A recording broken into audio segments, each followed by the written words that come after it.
Hi and welcome to another gaming video, and in today's video I want to talk about the 3DS and to some degree the DSi and its Wi-Fi capabilities and speeds. I'm going to discount the original DS and DS Lite because it had Wi-Fi capabilities, but they were not used very much and they used poor WEP encryption.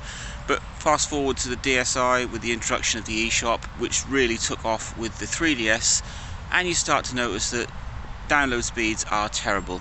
I've got an original 3DS and an original 2DS, and it doesn't matter where I sit or what Wi-Fi connection I connect to, you get about 150k per second, which is pretty poor for something that's supposed to be online.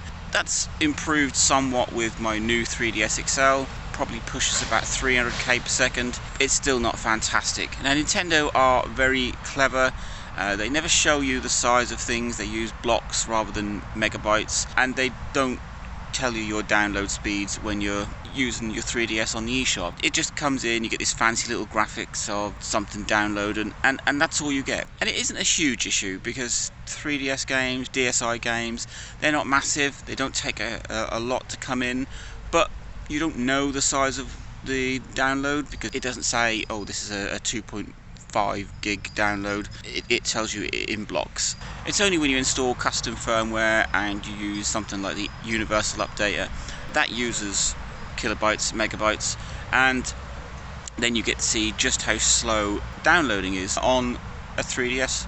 And like I say, it's not a huge problem. The majority of people wouldn't notice because downloads for the 3DS are quite small, and now with the eShop being discontinued or closed in about 8 months time, it's really going to be a no-brainer. You still can do system updates and game updates apparently, but there again you don't see the size of them, you just wait for it to come in and let the little progress bar go along. It's not a big problem, it's just something I've noticed, and I thought it was possibly my internet connection or where I was sitting, but whether I'm sitting right next to my router or if I'm upstairs and 3 rooms across, I get exactly the same speeds, and they're not fantastic speeds. Like I say, they improved that with the new 3DS range. My new 3DS XL probably doubles the download speed of my original 3DS, but it's still not a fantastic speed, and Nintendo do try and cover these things up. If you've got a PlayStation and you're on the PlayStation Store, it tells you your connection speed and what size the file is that you're trying to download. You don't get that with Nintendo, and I'm assuming some of that is just because they are more family friendly. You don't really need to know that. So if you've got a 3DS and you've been used to downloading stuff off the store, you might notice that it's quite, I'm going to say slow. It's not slow.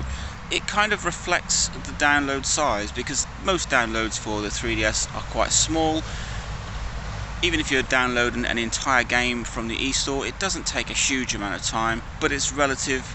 I mean, if the Wi-Fi speeds were a lot faster, downloads from the eStore would be almost instant, but they're not. So it doesn't really impact on the console itself or your experience, and playing games online, never have an issue with that either. But it's just a little niggle that I'd noticed, and I wondered if anyone else had noticed. Let me know what you think. Have you noticed it? Link, like, subscribe, enjoy.